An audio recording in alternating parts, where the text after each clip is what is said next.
성도님들의 기도를 힘입어서 저는 지난 한 2주간 정도 스페인 마드리드에서 아프리카와 서유럽에서 선교하시는 분들과 함께하는 선교사 대회를 마치고 다시 헝가리 부다페스트로에 가서 동유럽 선교사님들과 은혜의 시간을 나누었습니다. 이렇게 유럽과 아프리카에서 사역하시는 선교사님들과 은혜의 말씀을 나누다 보니까 더욱더 은혜가 넘쳤던 것은 사도 바울이 마게도냐로 건너와서 우리를 도우라는 환상을 통해 마게도냐로 건너감으로 복음이 유럽에 전파되었고, 이 복음이 유럽을 넘어 미국으로 건너가 또 우리나라까지 오게 되었는데, 이제는 우리가 이 복음을 다시 유럽으로 증가하게 되니까 더욱더 은혜가 넘쳤던 것입니다. 사실 유럽 선교를 한다라는 말을 들었을 때 저는 의아하게 생각했습니다. 유럽은 다 하나님을 믿는 사람들인데 이들에게 복음을 전하는 것이 맞느냐 하는 이런 질문입니다. 그런데 이번 유럽 선교사 대회를 통해 지금 이 시대 복음으로 나라를 세웠던 국가들이 어느덧 그 뜨거운 영성들은 사라지고 세상 지식과 향락에 물들어 너무나도 빠르게 복음에서 떠나가는 것을 보게 됩니다. 전 유럽이 성적으로 타락하여 동성애 등이 횡행하고 마약을 비롯한 온갖 번제들이 만연하는 국가들이 되고 만 것입니다. 특히 헝가리 부다페스트에서 집회를 할 때는 헝가리 기독교 교회 연합회 사무총장 되시는 분이 직접 오셔서 축사를 하며 한국 선교사님들을 격려한 것을 볼 때 정말 전 유럽이 한인 선교사님들에 대한 인정과 한국 교회의 열심에 감사하고 있음을 발견할 수 있었습니다. 선교사님들을 통해서 이야기를 듣게 된 것은 유럽의 교회들이 특히 자존심이 세다라고 말하는 독일이나 영국 교회들조차도 한국 선교사님들에게 종교 비자를 내어줄 테니까 영국이나 독일에 와서 이 무너져가는 교회들을 다시금 세워달라 이렇게 부탁하는 것을 보게 될 때 한편으로 어깨가 으쓱하게 됩니다. 그러면서 올해는 대동강에서 순교한 토마스 선교사님의 순교 160주년이 되는 해로 우리나라 개신교의 역사를 길게 잡아도 2000년이 200년이 채 안 되는 짧은 역사 속에서도 한국 교회가 부흥하고 이제는 우리에게 복음을 전해준 그 나라로 역으로 다시 가서 은혜의 복음을 증거하게 된 것이 너무나도 가슴 뿌듯한 일입니다. 이 같은 은혜를 나누면서 오늘 본문의 말씀을 기억했습니다. 오늘 보면 창세기 17장 5절을 보면 이제부로는 내 이름을 아브람이라 하지 아니하고 아브라함이라 하리니 이는 내가 너를 여러 민족의 아버지가 되게 함이니라. 이렇게 말씀하고 있습니다. 이 구절은 우리들이 너무나 잘 아는 대로 하나님께서 아브람을 고귀한 자라 뜻하는 아브람을 그의 이름을 아브라함이라 변경시켜 주면서 열국의 아버지가 되는 여러 민족의 조상으로 하나님께서 세워주시는 그 약속의 내용입니다. 그런데 이 창세기 17장의 내용이 오기 전에 하나님께서 아브라함에게 미리미리 약속해 주십니다. 우리가 잘 아는 대로 창세기 12장 1절과 2절을 보면 여호와께서 아브라함에게 이르시되 너는 너의 고향과 친척과 아버지의 집을 떠나 내가 내게 보여줄 땅으로 가라. 내가 너로 큰 민족을 이루고 내게 복을 주어 내 이름을 창대하게 하리니 너는 복이 될지라. 이렇게 말씀해 주십니다. 그래서 이 말씀을 따라서 아브람은 75세가 되던 해에 하란을 떠나 약속의 땅 가나안으로 가게 됩니다. 그런데 가나안에 갔을 때 그의 삶에는 너로 큰 민족을 이루고 내 이름을 창대하게 하리라라는 하나님의 약속의 말씀, 바꿔 말하면 그에게 자손들이 태어나지 아니하고 오히려 어려움만 많이 생기게 되었다라는 것입니다. 여러분, 자손이 태어나지 않으면 큰 민족을 이루지 못한다라는 것입니다. 그래서 이같이 하나님의 약속의 말씀을 받고 하란을 떠나 가나안 땅에 도착한 아브라함이었지만 그가 낙심하게 됩니다. 이럴 때 창세기 15장에서 또 2절에 이렇게 말씀합니다. 아브라함이 이르되 주 여호와여 무엇을 내게 주시려 하나이까? 나는 자식이 없사오니 나의 상속자는 다 이 다메섹 사람 엘리에셀이니라. 이렇게 하나님께 자손을 주지 않는 하나님께 불만을 토로합니다. 덧붙여서 3절에 이렇게 얘기합니다. 아브라함이 또 이르되 주께서 내게 씨를 주지 아니하셨으니 내 집에서 길린 자가 내 상속자가 될 것이니라. 아브라함은 자손이 태어나지 않는 자신의 그 상태를 바라보면서 하나님께 나는 자손이 없으니 나의 종 다메섹 사람 엘리에셀이 내 가문을 이끌어갈 상속자가 될 수밖에 없습니다. 이렇게 하나님께 이야기하는 것입니다. 그런데 하나님께서는 엘리에셀이 내 상속자가 아니라 내 몸에서 날 자가 내 상속자가 되리라. 의심하는 아브라함에게 다시금 확신의 말씀을 주십니다. 엘리에셀이 아니라 내 몸에서 난 너의 아들이 너의 가문을 이끌어갈 상속자가 될 것이라. 이렇게 말씀하실 때 아브라함은 여호와를 믿었고 여호와께서 이를 그의 의로 여기셨다. 이렇게 약속해 주십니다.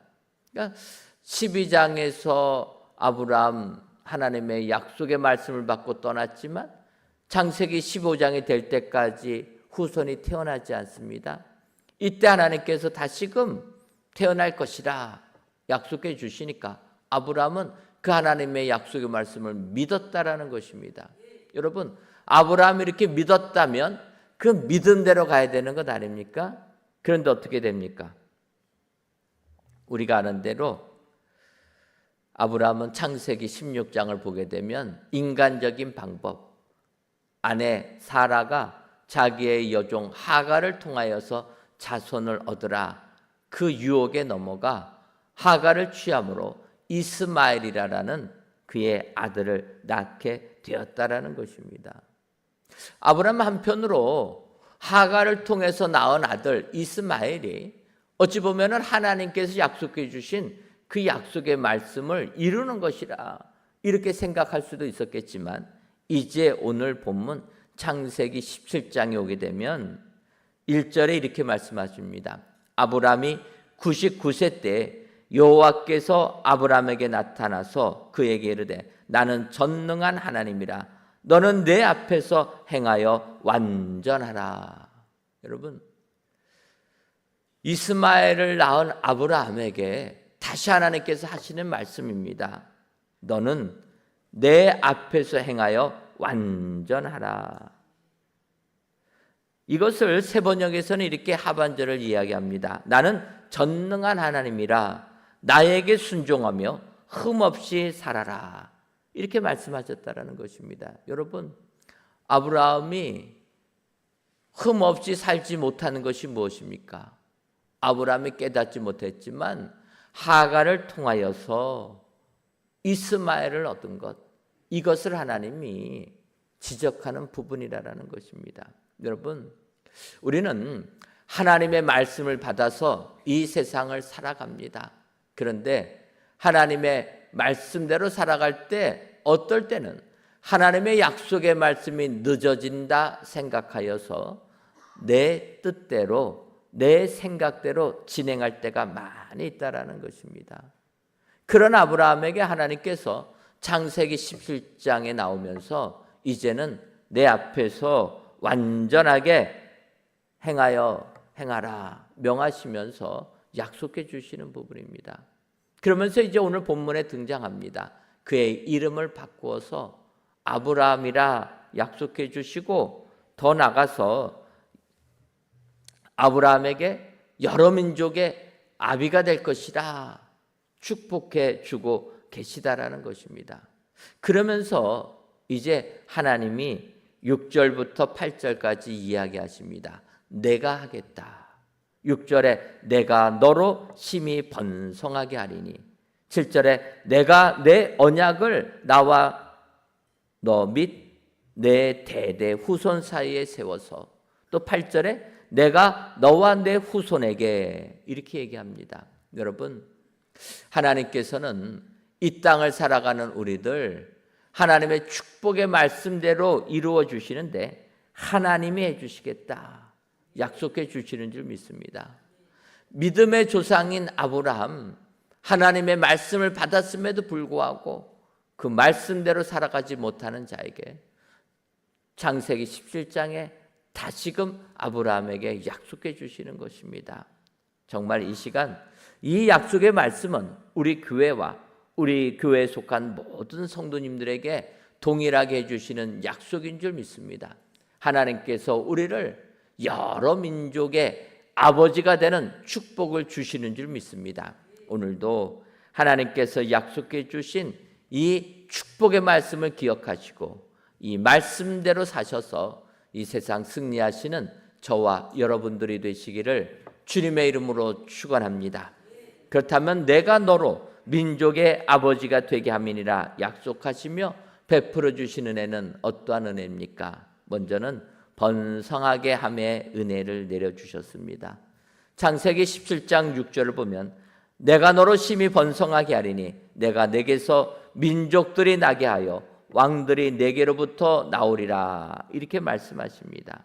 하지만 여러분, 창세기 17장 18절을 보면 아브라함이 이에 하나님께 아뢰되 이스마엘이나 하나님 앞에 살기를 원하나이다, 이렇게 이야기하는 것을 보게 됩니다. 앞서도 언급했지만 아브라함 나이가 들어도 자녀가 태어나지 않게 될 때 인간적인 방법으로 이스마엘을 태어나게 합니다. 그런데 하나님은 아니라는 것입니다. 너와 아내 사레를 통하여서 너의 자손이 태어날 것이라 이야기합니다. 그때 아브라함은 이것은 불가능한 것입니다. 내 나이가 벌써 99세입니다. 아이 갖는 것 어려우니 아브라함이 하는 얘기입니다. 이스마엘이나 하나님 앞에 살기를 원하나이다.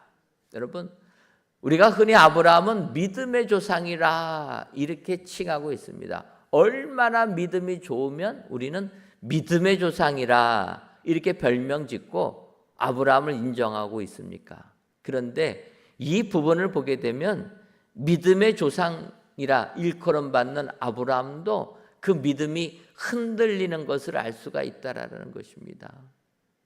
나이가 들어감에 따라 인간적으로 불가능하다 느껴지는 그때 아브라함의 믿음도 흔들렸다라는 것입니다. 그러므로 우리들도 이 땅을 살아갈 때 믿음이 흔들릴 때 낙심할 필요가 없다라는 것입니다.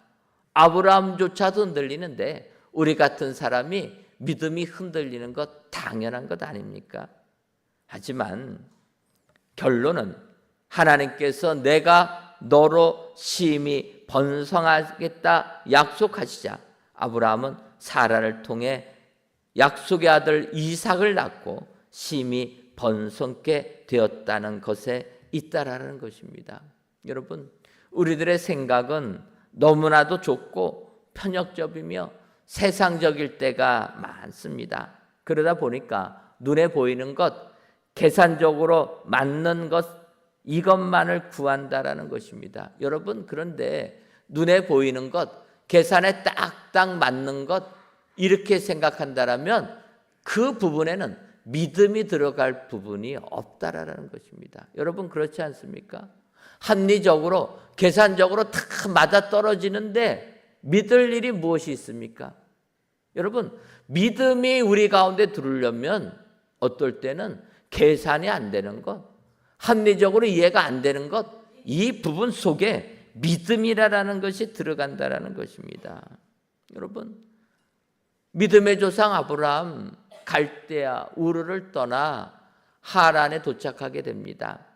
그때까지 아브라함 결혼했지만 자녀가 없었습니다. 그래서 아브라함 어떻게 생각합니까?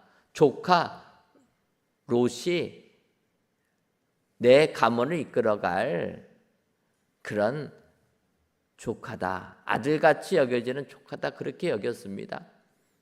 그리고 가나안 땅까지 오게 됩니다. 그런데 가나안 땅에 오니까 어떻게 됩니까?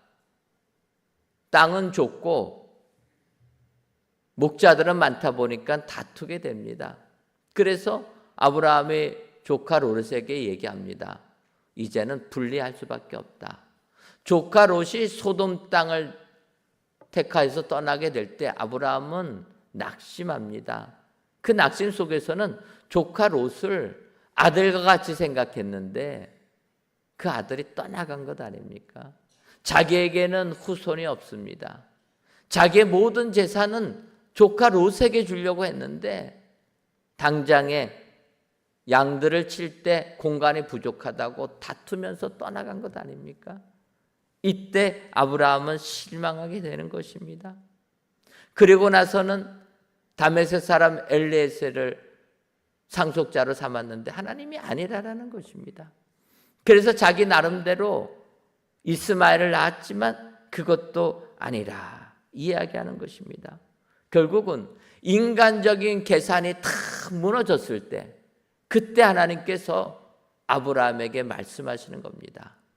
이제 너의 모든 능력, 인간적인 계산은 실패로 끝났지만 이제 내가 믿음을 통해서 약속의 아들 이삭을 주시겠다. 하나님께서 말씀하고 계시는 것입니다. 여러분, 우리가 이 땅을 살아갈 때 우리는 흔히 내가 무엇을 하려고 할 때가 많이 있습니다. 여러분 그렇지 않습니까?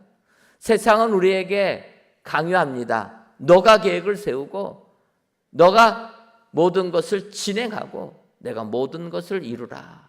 이렇게 얘기합니다. 그런데 하나님께서는 너가 아니라 내가 하겠다 말씀하시는 겁니다. 여러분 이게 믿음 아닙니까? 우리가 하는 것이 아니라 하나님이 하실 때 약속의 아들 이삭이 태어나서 심히 번성하게 되는 축복을 내려주실 줄 믿습니다.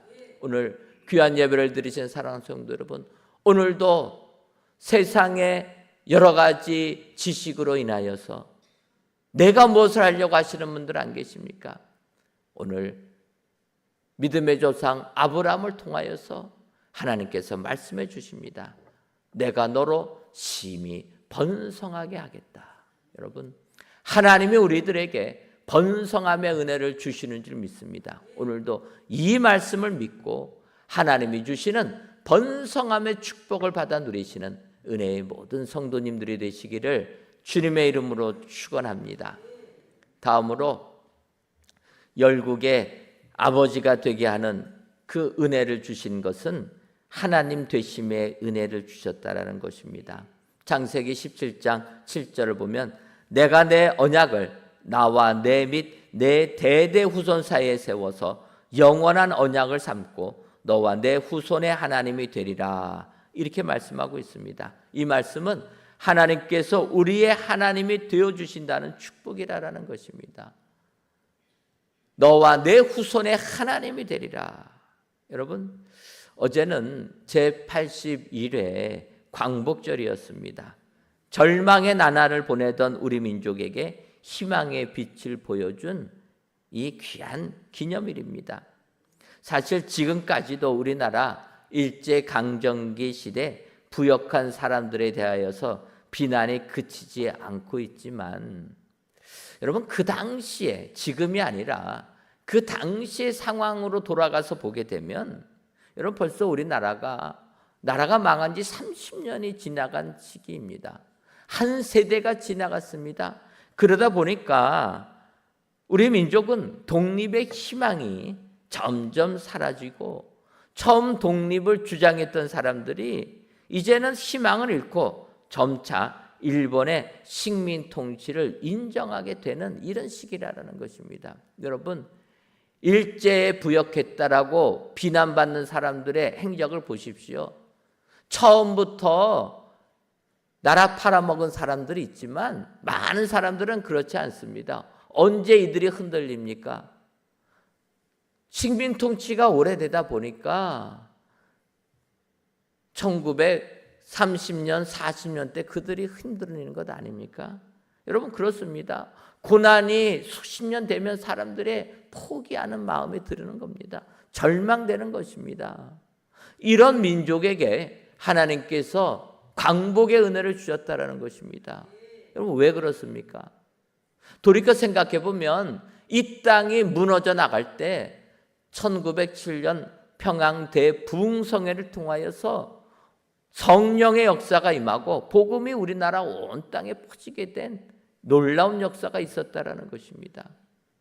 그 은혜를 받아서 많은 사람들이 이 땅에 복음을 증거할 때 하나님께서 우리 민족의 하나님이 되셨다라는 것입니다. 여러분 평양 대부흥 집회를 통하여서 믿는 자들이 폭발적으로 늘어나는 우리나라, 하나님의 입장에서는 어떻습니까? 이 민족이 우상을 버리고 하나님을 믿으니 이 민족은 하나님의 민족이 된 것 아닙니까? 하나님이 우리 민족의 하나님이 되셨다라는 것입니다. 그러니까 하나님께서 모든 사람들이 절망 속에 독립을 포기하던 그 시기에 하나님의 역사와 하나님의 방법으로 해방의 축복을 주신 줄 믿습니다. 여러분 창세기 27장을 보면 야곱이 노쇠한 아버지 이삭을 속였다가 형 에서의 분노를 받아서 바단 아람으로 도망가는 장면이 나오게 됩니다. 그때 베델에서 돌베개를 삼고 잠을 잘 때 하나님을 만나게 됩니다. 이때 야곱은 창세기 28장 21절에 이렇게 고백합니다. 내가 평안히 아버지 집으로 돌아가게 하시오면 여호와께서 나의 하나님이 되실 것이요. 여러분 나를 지금 내가 집에서 도망치고 있는데 평안히 내 집으로 돌아오게 하시면 하나님은 나의 하나님이 되실 것이라. 그 약속의 말씀 그대로 야곱 20년 동안 고생했다가 집으로 돌아오지 않습니까? 하나님이 야곱의 하나님이 되셨다라는 것입니다. 여러분 하나님이 이렇게 야곱의 하나님이 된 것은 사실은 야곱도 할아버지 아브라함을 통해서 하나님을 배웠을 것입니다. 아버지 이삭을 통해서 하나님을 알았을 것입니다. 그럼에도 불구하고 아람으로 갈 때는 하란으로 갈 때는 야곱 하나님을 체험하지 못한 것입니다.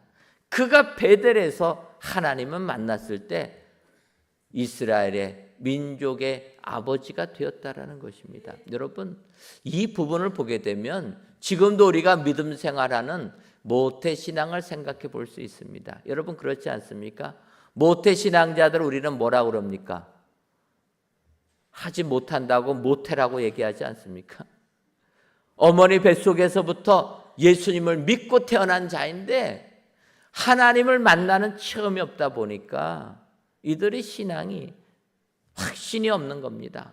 그런데 여러분 모태 신앙이 야곱처럼 하나님을 만나면 그 신앙의 전통을 이어받아서 누구도 감당하지 못하는 위대한 신앙인이 된다는 것입니다. 이번에 헝가리를 가다 보니까 많은 선교사님들이 모였는데 이 헝가리 집회에서는 그들의 자녀들까지도 같이 데리고 왔습니다. 헝가리에 모인 선교사님 가정들 굉장히 젊어서 아이들이 어린 아이들이 많았습니다. 그러니까 그들을 위하여서도 한쪽에서 집회를 같이 진행하는 것을 보면서 야, 이 선교사님들의 자녀들 얼마나 힘들까? 여러분 그렇지 않습니까? 선교사님 자녀들을 내가 선교사의 가정에서 태어나고 싶어서 태어났습니까? 태어나고 보니까 선교사의 자녀들입니다. 선교사라는 것은 어떠한 분입니까? 말씀 증거하기 위하여서 고향 떠나 낯선 나라로 가서 복음 전하는 자들이 선교사님들 아닙니까? 그들의 자녀들 참 힘들다라는 거예요. 그런데 여러분, 이런 선교사님 자녀들이 그 험한 곳에서, 그 고난 속에서 예수님 만나고 열심히 믿음 생활하는 것을 보게 되면 정말로 하나님께서 축복해 주시는 가정이라, 이런 생각을 하게 됩니다. 여러분, 진정으로 하나님이 우리 하나님 된 것이 하늘의 축복인 줄 믿습니다. 오늘 우리 하나님께서는 우리들에게 진정 우리를 만나 주셔서 우리의 하나님 되어 주시는 줄 믿습니다. 오늘도 세상 여러 가지 고통 속에서 절망하지 마시고 우리 하나님이 나의 하나님 되심을 기억하시고 오늘도 하나님께 영광을 돌리시는 저와 여러분들 되시기를 주님의 이름으로 축원합니다. 마지막으로 우리 하나님은 우리에게 온 땅 주심의 은혜를 베풀어 주십니다. 8절을 보면 내가 너와 내 후손에게 내가 거류하는 이 땅 곧 가나안 온 땅을 주어 영원한 기업이 되게 하고 나는 그들의 하나님이 되리라, 이렇게 말씀하고 있습니다. 하나님께서 온 땅을 주시겠다. 여러분, 하나님께서 온 땅을 주시겠다고 하니까 지금도 이 땅에 사는 사람들은 땅을 얻기 위하여서 전쟁을 하고 있지 않습니까?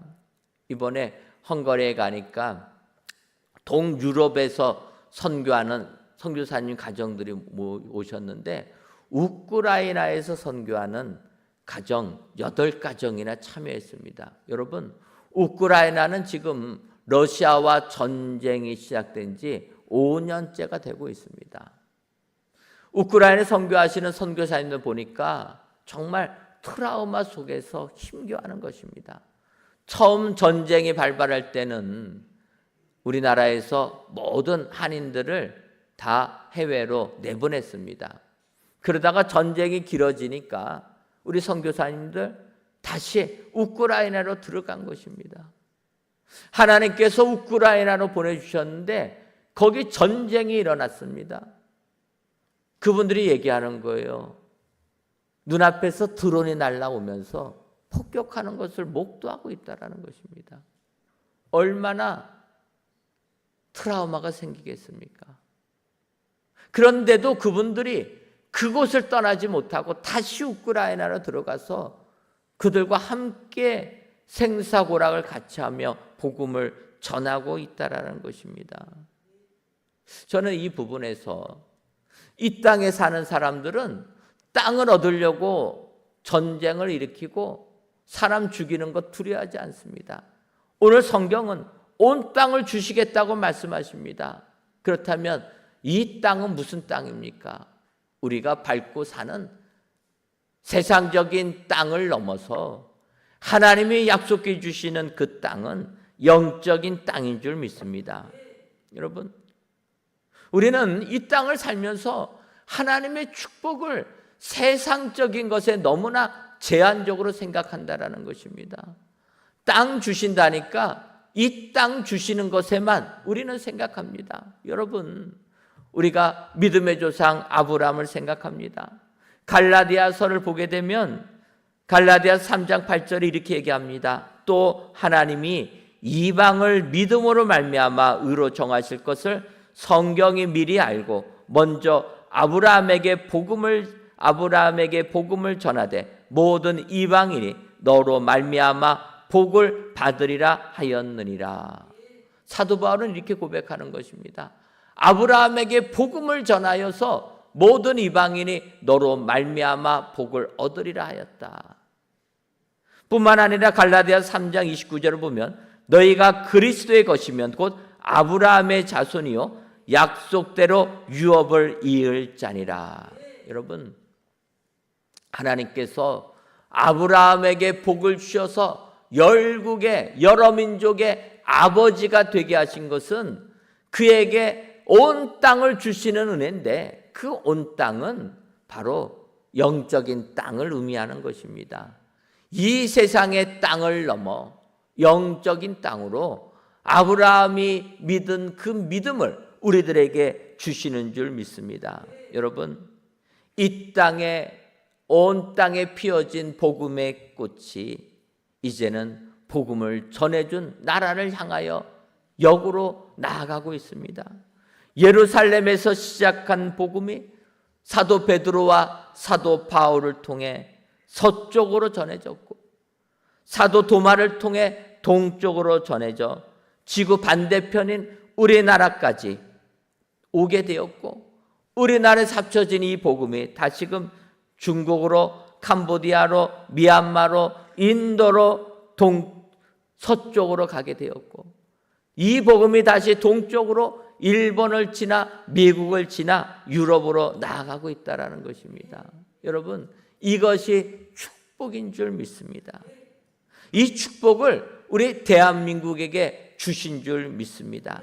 바라기는 우리 하나님 아브라함을 택하셔서 여러 민족의 아버지로 삼아 주셨다.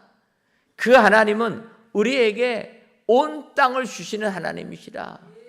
우리가 밟고 있는 이 땅을 넘어 영적으로 하나님의 나라 온 세상의 복음을 증거하는 축복을 우리 민족에게 주셨다는 거 기억하시고, 오늘도 복음을 증거하시는 일에 힘쓰시는 저와 여러분들이 되시기를 주님의 이름으로 축원합니다. 기도하겠습니다.